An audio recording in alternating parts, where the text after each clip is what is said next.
What's up, everyone? This is a new weekly show I'm going to call Blind Spots, where I discuss and analyze the past week's games from a betting perspective with an added layer that most pro bettors won't talk about the things I'm about to talk about. I've mentioned before, I take copious notes every week when I watch these games, and I like to hone in on the psychological and or sociological aspects of the contest, aka the intangibles, because I believe, and it served me well, that these are the elements that matter most, certainly when it comes to ATS betting and overall team success.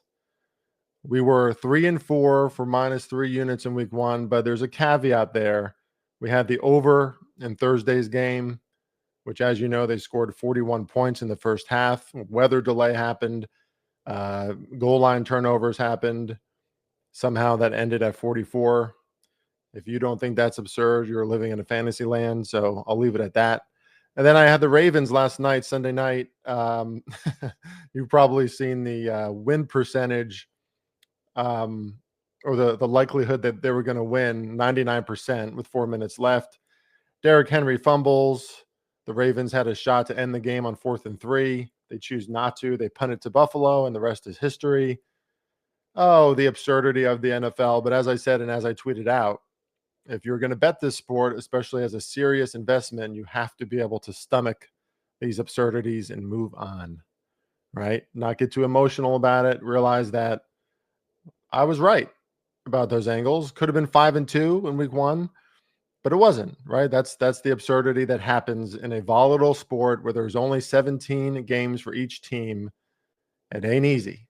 All right, let's move on. I'm going to talk about pretty much every game, every team, and just give some of my thoughts, analysis, and again, emphasis on things that other pro bettors will not be talking about on their shows. I think Philly fans should be concerned about their defense. I think a lot of it was Dak Prescott playing really well in the opener and coming out with an edge. Jalen Carter leaving the game wasn't a good thing for the Eagles, that's for sure. That's a big hole in the middle of their interior defensive line. He's arguably a top 3 defensive lineman, maybe the best in the NFL. But even if he's there, I think offenses can work around that front seven that lost some serious players in the offseason. And the thing that bettors won't talk about is Philly has a real dependency, or at least they did last season, on their defense, keeping them in games, maybe when their offense was sputtering. Like they weren't top 5 in every category offensively, right? Even though they have a great offense, they still do have a great offense. They still have a great offensive line. But the offensive line and their defense is what they depend on. Jalen Hurts throws the ball less than any other quarterback in the NFL, so they depend on their quarterback the least of any other team. And now we're starting to compare Jalen Hurts on commercials, etc., during the game break to Michael Jordan. This is an absurd. I've said absurd a few times in the show already, but it all qualifies. That's an absurd comparison. Insane, actually. Jalen Hurts is very good. He has a great mentality. He's a beast, especially on those QB sneaks. But they better hope that Landon Dickerson doesn't keep on getting injured. Back injury, left the game for at least a moment. I'm not sure if he came back. I guess he did. But concerned about their defense, concerned about their offensive line a little bit. I mean, their offensive line is still top 3 in the NFL, as long as they stay healthy. And week one was proof. Teams are coming for the Eagles, right? It's not going to be as easy this season. We already saw a semblance of that. On the other side, first of all, just have to mention Dak Prescott. The weight loss, the marriage, I don't know what's going on with Dak, but I like it. The guy is clearly the bona fide leader of the Cowboys. The Cowboys play better with him in there. Feel like they have a chance to win every game. I think they could really slaughter the Giants at home in week 2, especially if Russell Wilson is still playing for the Giants, which I'm sure he will be. So I like everything I saw from Dak. And I think he creates a Cowboys team that's not going to be a pushover this season. But then you add some layers to their defense. Kenny Clark was all over the field. Dante Fowler Jr. making a difference. Defense played better than expected, especially the front seven. So, I like Dallas a little more. I like them coming into the season. Thought they could actually win the NFC East. They were right there with Philly, and Philly was lucky to win that game. Now, the aspect that I'm looking at too, psychologically, is I like what I saw from Brian Schottenheimer. Why? Because I like his disposition. He seems like a very serious coach, a disciplinarian, like a Mike Tomlin type, like not going to smile a lot during the game, going to get up his players' asses. That's what the Cowboys need, right? This has been a clown show in their transactions and their product on the field. Of course, Dak has been injured on and off for the past 2 seasons. That hasn't helped. But they don't need a Mike McCarthy, like players coach, smiling, hugging guys in the sideline. They need a serious coach who's going to expect a lot from his program. And that's what they have in Brian Schottenheimer. I liked just the way he held himself on the sidelines, the command he seemed to have. I think we might start to see that he's not a bad coaching hire for the Cowboys. Chiefs and Chargers. Justin Herbert seems different. More confident, zipping throws. I mean, he played masterful quarterbacking in that game against the Chiefs. They deserved to win. They answered the Chiefs every time Patrick Mahomes was, starting to pull out some magic, as he always does. The Chargers had an answer, and their defense is serious. I mean, they were hitting those Kansas City players. They were flying all over the field. This is very clearly a Jim Harbaugh energized, sparked up team, and we're seeing the results of Harbaugh and what he can do with the program. They came out on fire. The psychological part that I'm looking at is Jim is developing and championing his QB just like he does, right? Like that's, we talk about his defenses and everything. That seems to be a common brand for his programs. But he was a quarterback, and he knows how to develop and support his quarterback. We see how he pounds his shoulder pads, Justin Herbert's, before every game. Herbert is a perfect quarterback for him because the physical attributes are obviously there for Justin Herbert. It's the mentals. It's the confidence, right? It's the risk taking, the aggressiveness that Herbert needed to improve on, to take shots, to push the ball down the field. He did that against the Chiefs, and it was amazing to watch against a really, really good defense. Herbert and Harbaugh could be a absolutely dynamic duo for seasons to come, and possibly would not be surprised a Super Bowl winning duo leading the Chargers, especially with that defense. Chiefs may lose out this season just because of other teams are gunning for them, right? Like we've seen this over and over again. We know who the Chiefs are. We know how Mahomes can create magic, but let's be real. You can feel it in the energy of the team. It's not quite the same, right? Wide receiver issues. Kelsey does not move the same way. The offensive line wasn't as good. 8 quarterback hits, 2 sacks. Mahomes 6 yards per pass, not explosive, not like he was dinking and dunking and just making things happen. And Mahomes at certain points in that game, he did look like the Michael Jordan of the NFL. That's a guy you can compare to Michael Jordan. Okay.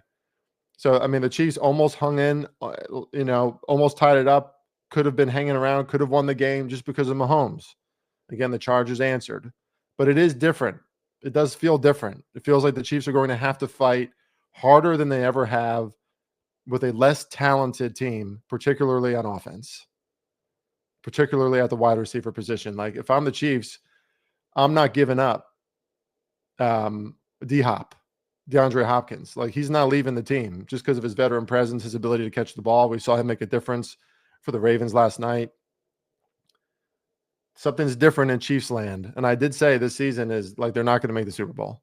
I said that preseason. They still look very good in a lot of ways. This is not going to be an easy team to beat. I think they probably beat the Eagles next week. They are slightly favored. They're going to really care about that game, obviously, but it ain't the same. Let me drink my protein chocolate milk here for a second. It's called Darigold. Man, I should get a promo for this. Darigold Fit Milk. They have a chocolate milk version, which makes me feel like a 12-year-old again, which is awesome. 25 grams of protein. Let's go. Great little morning snack. Get you going. Not that much sugar either. All right. Giants, Commanders, my Giants. The Giants need a spark. And when they put Jackson Dart in that lineup, they will have a spark. They do not have that spark with Russell Wilson, who still made some plays, still did some Russ-like stuff. But man, he can't move. He can't move the same way that he used to. If he has max protection and finds a big hole, sure, he can run just like any quarterback could, just like Eli Manning could. But Russ is not physically the same. It's obvious. I like what I saw from the Giants defense. They were very legitimate. Limited Jaden Daniels throughout that game, like I had as a lean at Sport Money. Commanders under 26.5 points. That would have hit with ease. But the thing I'm considering about the Giants, that's something other bettors won't talk about. You saw that interaction with Brian Daboll and Malik Neighbors. It didn't look good because it wasn't good. And something I've noticed in Brian Daboll since his first season, right? He wins Coach of the Year, AP Coach of the Year in his first season with the Giants. They go to the playoffs. They look like a much better team. Since then, Daboll, from the shades that he wears to the weight loss to the swag to that incident with Wink Martindale that Ryan Reynolds mentioned on a podcast with me a few weeks ago, there's something about Daboll that says, I don't listen to anyone. You listen to me. I'm the smartest guy in the room. I won AP Coach of the Year.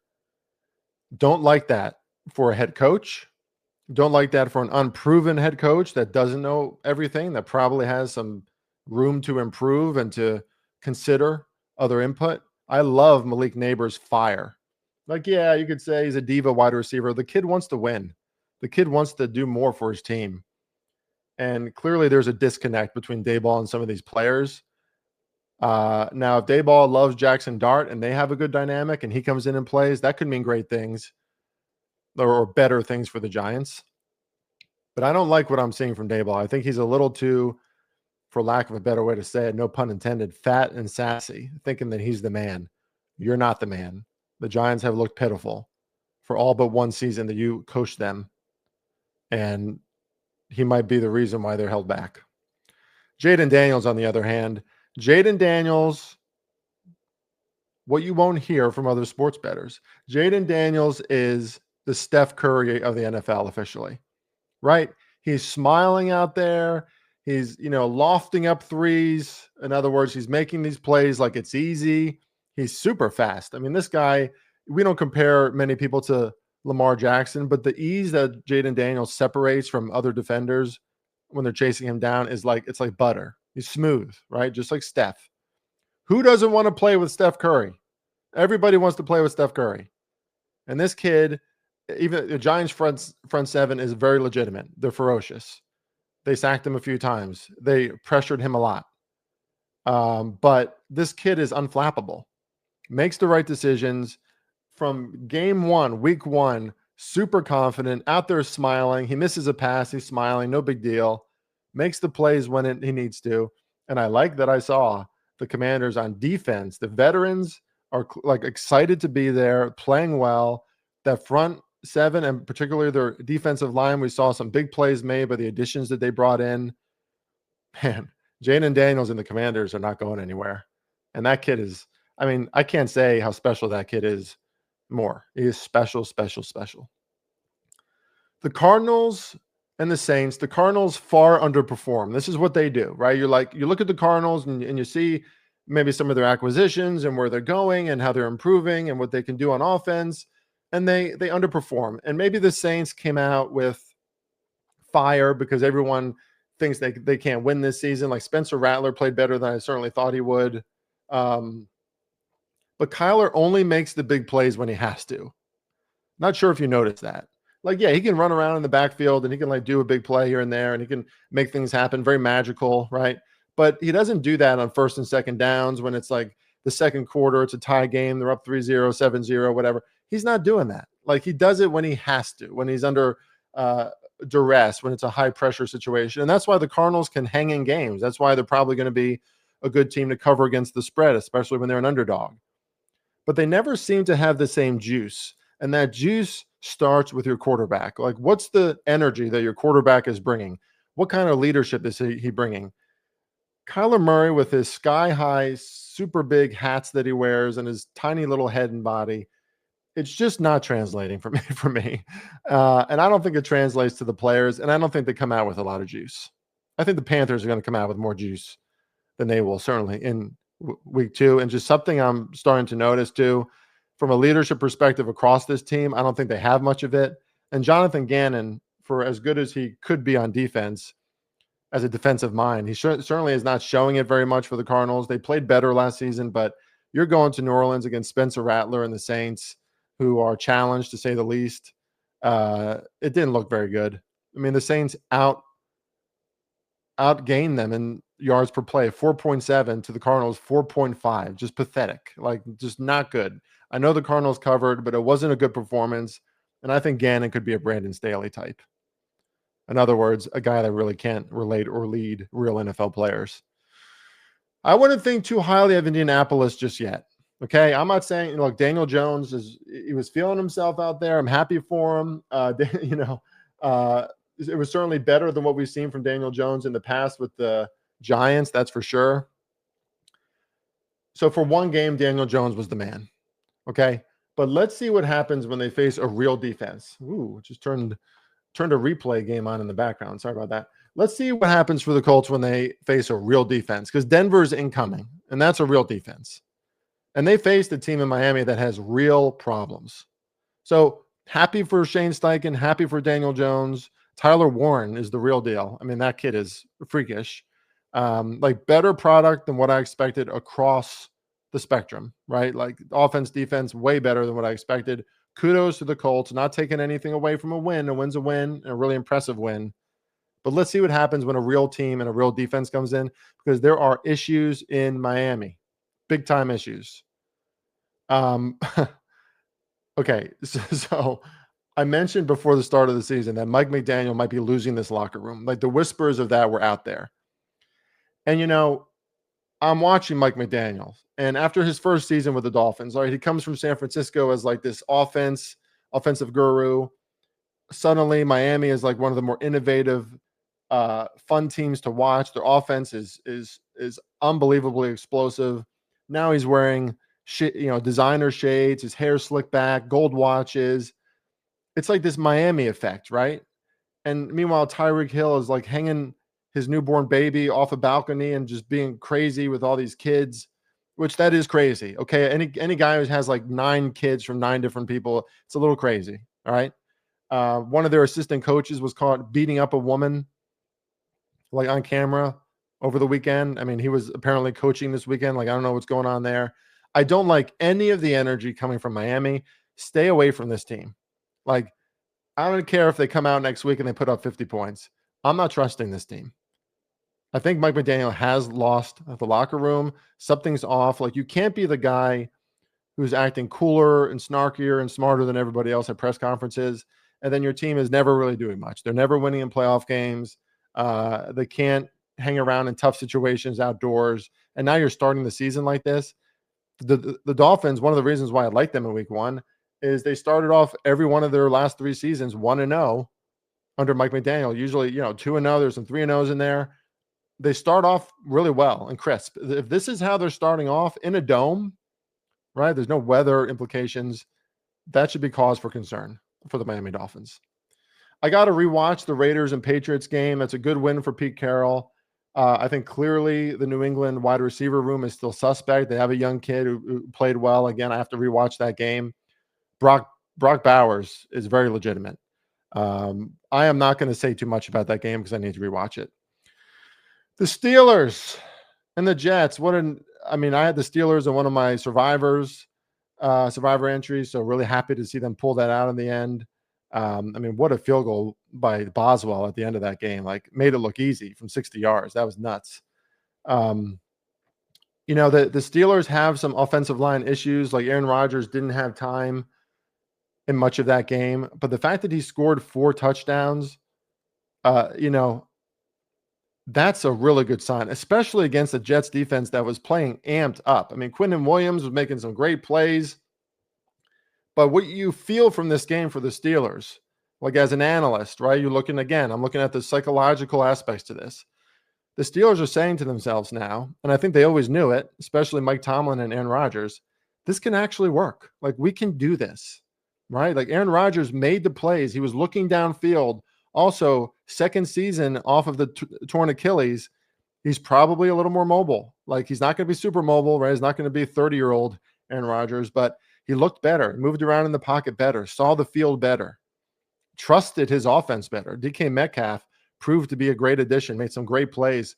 Pat Freiermuth does not drop the ball. I mean, that's like, he's a tight end, or you could just throw it out there and he's sticky hands. He's going to get it. Jaylen Warren, kind of a beast, very Ahmad Bradshaw, like the way that he runs from my heyday with the Giants back in the day. So this is a Steelers team who now is really going to start to believe in themselves, even though their defense played like shit. And they do have, like Justin Fields is talking about putting up 32 on a Hall of Fame defense. He's right. Like, the defense should have played much better than that against Justin Fields and the Jets. But even if their defense sinks, which that's not going to happen very often, I don't think. Aaron Rodgers, 4 touchdowns, like the offense putting up 34 points. Wow. The Steelers, with belief in themselves and not trying to, like, not needing to go through as much tribulation to get a win, not having to manufacture a win because of a defensive, big play turnover. That's a version of the Steelers I like. Again, anyone betting on their win total under 8.5 is probably starting to feel that one, right? You're probably starting to say, damn, the Steelers are going to do it again. On the other side, Justin Fields, he played really well. Very impressed by Justin Fields, the way that they ran the ball. The key to the Jets' success is going to be that they keep Justin Fields and the run option going, right? Keep him running, keep him on his legs, let him play his brand of football, which, to Aaron Glenn's credit and to the Jets coaching staff's credit, that's what they did. They controlled time of possession in this game, 35-25. Now, the Jets defense always plays well early in the season, but as the season goes on, they start to tire out, right? They're always on the field. The offense doesn't do much. This is an offense controlling time of possession, good runs. Like, Breece Hall looked much better. Justin Fields looked very dynamic and very comfortable back there. They can actually hang in games because they're holding onto the ball, and their defense then can play at their best. And they have some real talent on defense, that's for sure. So I like the product that I saw from the Jets. I will just add, again, from that psychological aspect, they were extremely motivated to beat Aaron Rodgers and the Steelers. Okay, so they played with a lot of fire. Can they duplicate, replicate, whatever? Can they recreate that fire every single week and produce as consistently? TBD. For their sake, I hope they can. Panthers and Jaguars. I need to rewatch this game, like in full. But from what I can tell, I've watched a little bit. Panthers got very unfortunate early, right? Like a turnover, and there was a bad pass by the Bryce Young. I mean, it was he forced the ball in there, but the ball, flew up into the air. Someone else catches it. Okay, so there's a little bit of bad luck there. Then the weather delay kind of screws things up. It's at Jacksonville's home field. I don't know. Maybe it's just more uncomfortable for Carolina. I mean, maybe I'm overcompensating here for Carolina. But it was a tough start. Then they're not converting on turnovers that they create later in the game. They give up a 71-yard run. Like, Jacksonville, in quotes, had a great running day, but a lot of it was that 71-yard run that they gave up that set Jacksonville up for another score. So it was just a clumsy, tough start for Carolina. On the other side, like, I think the Jacksonville was very energetic, excitable, like Travis Hunter out there. I think he was a great locker room guy. Whether he's making plays or not, he's supporting everybody. He's laughing, it's a big smile. So there's some juice to this Jaguars team. Again, I have to rewatch it to kind of assess more of their side. But for Carolina, when we talk about the psychology going from week 1 to week 2, that was a bad product, and it was a clumsy product that they put out there. I expect them to be better in week 2. And it's not that I think the Carolina Panthers are a great team, but Bryce Young made some good plays, and he's a disciplined, good kid. Like, he's going to shore up some of this stuff, right? There's just everything kind of went wrong at first for the Panthers, which is different than what happened for Miami, for example. Like, Miami, things went wrong, but they didn't do much to help themselves. They didn't look crisp. They didn't look disciplined. Like after the first drive, it was just a bad look. Carolina, they looked decent actually. I mean, it was a 3-3. It was a close game, and then just things kind of, it was a cascade of events that sent them down uh, the wrong journey there. But I don't think that's necessarily an indication of what we're going to see from the Panthers every week. Cleveland and Cincinnati. The Browns did it again. They covered. Thank God. That was a big cover for me because, with all the other BS going on this week, I feel like I needed that one. But almost never a doubt, right? Like the Browns completely outplayed the Bengals in many ways. 327 to 141 yards. Cleveland almost outgained Cincinnati by 200 yards. And Flacco threw 2 interceptions, and they missed a field goal. Cincinnati, very fortunate to win this game. Cincinnati still cannot stop anybody on defense. Flacco and the Browns should have had more points. Their defense played very hard, ferocious. Cincinnati had 2 yards per rush. Okay. And Burrow looked a little shaken up the entire game again, as you would expect. Cincinnati, very fortunate to escape with a win. The Browns are going, the Browns are going to be a formidable foe with Flacco as long as he's healthy, and especially in an AFC North divisional matchup. The Bucs were outgained 358 to 260. Like I thought the Falcons started out playing much better football, much more energetic football. But the thing about Tampa is they have veteran leaders on both sides of the ball. Continuity and leadership matters. They have the experience, and Baker just made the plays when he had to eke out a win. And sometimes that's okay, right? Like you're not going to put up 450 yards every week. This is a divisional matchup. Things have gone wrong for them in the past. Things went right for them this time. This is kind of how the Falcons beat them twice last season. So regression was due. Tampa Bay comes out the winner. I need to look more into what the Falcons did or didn't do in this game. But this is where like continuity, right? Psychology, intangibles, like the continuity and the leadership of the Bucs on both sides of the ball made the plays that they needed to and limited the Falcons. When it looked like the Falcons were about to go up like 10-17-0 at the start of this game. Calm, handled it, took care of business, hung around, made the plays when it mattered at the end. They were outgained, but I still feel good about Tampa and the way they handled that situation. The 49ers. All I can say is despite all their injuries, I mean, Trent Williams went out for a little while. George Kittle was on the sideline in the second half, right? I mean, the Niners are pros. And Brock Purdy is a resilient kid who sees the field very well. I mean, that could have been an interception at the end, the final throw for a touchdown. But this team is well coached. This team just knows how to be buttoned up in a professional outfit. And sometimes that's all you need, right? Kind of like Tampa Bay, right? But it's going to be rough.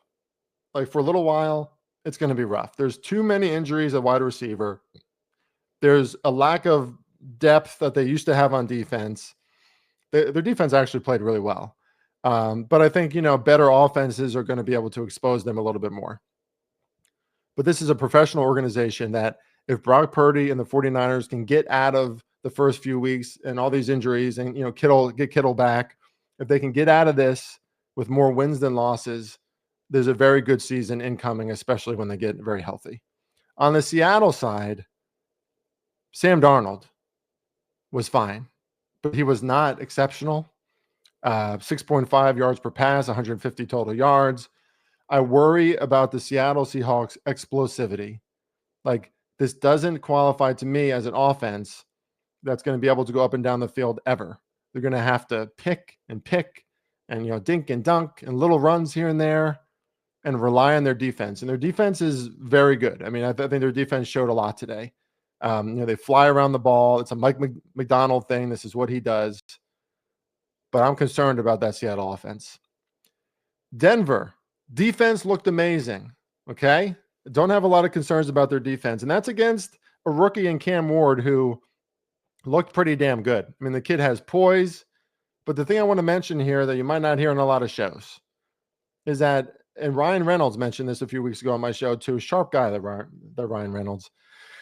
Bo Nix is really, I mean, he's an average quarterback, right? Like you can see that. right? When he's throwing the ball, the way he delivers it, the way he moves around in the pocket, he's average, especially as far as arm talent goes. Like Cam Ward already looked like he had a far more elite arm, far more. There's just more juice to it. There's more, the form is beautiful, right? He can really zip it in there. Bo Nix is a good student. Like I still really like this Denver team, and they can blow this, like they can blow the doors off of bad defenses. But Tennessee is not a bad defense. And Cam Ward, as he continues to develop, and it might come quicker than we think, Titans are going to be feisty. Titans are going to be a little feisty, guys. And as much as I like Bo Nix and the Broncos, they were somewhat fortunate to escape that game too. Of course, maybe the biggest story of the week is the Green Bay Packers. The Packers from Lambeau Field. Very impressive. Very, very impressive. But there are no buts as far as Green Bay's performance goes. On both sides of the ball, pretty scary, right? Their wide receiver room is healthy. Excuse me. Their wide receiver room is healthy. Jordan Love looks fantastic. He's healthy. Their run game is formidable. And their defense went out with Micah Parsons, who he doesn't have to make every play, but he sends their defense to like a different elite level. Their front seven looks ridiculously good. They were getting after Jared Goff. They were suffocating them in the run game. The Packers were very impressive. What I want to talk about is think about how tough the energy is going to be to then replicate it for this week's game in week 2, right? Green Bay at home, division opponent.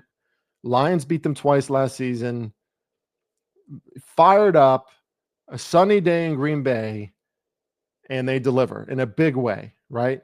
Now, how do you replicate that energy and that juice and that elite form for a game against a non-divisional opponent on a short week against a quarterback like Jaden Daniels? This is a Thursday night game who does not get flustered, right? The psychology of week 1 to week 2, like early in the season, over the season, as the season keeps going and wanes on, teams, they find their consistent form. They discover more of who they are and who they can be. So you start seeing more consistency.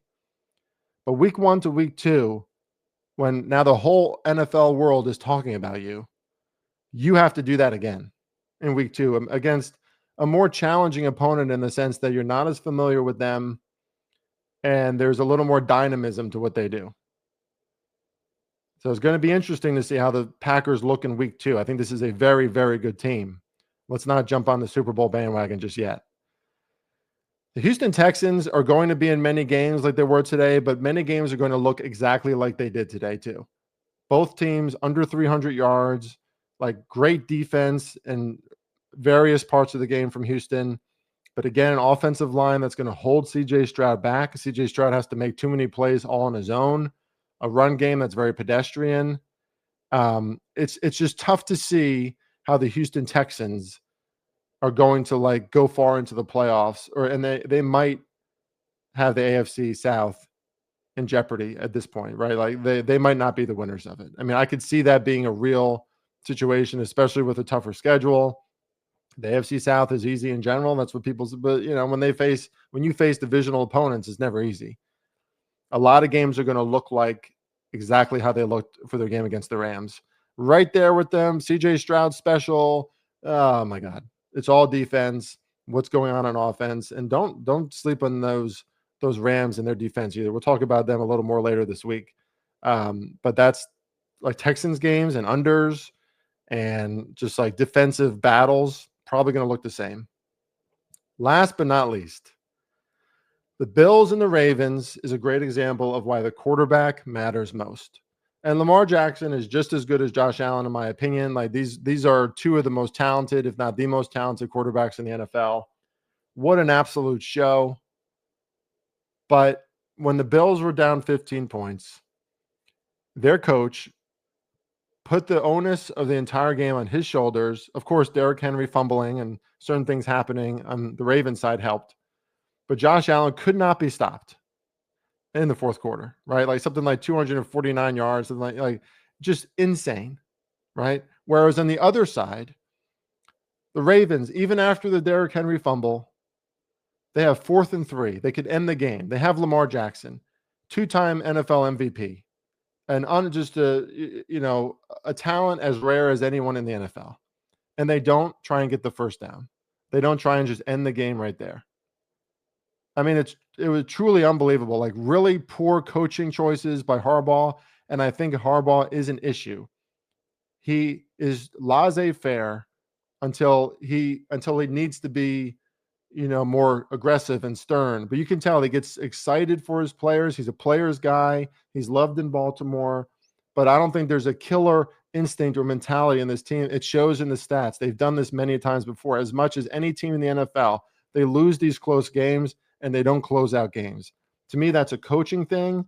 Put the ball in Lamar's hands. Let them win the damn game. This is an offense that gained 8.6 yards per play. I mean, you don't trust that to gain 3 yards when it matters most?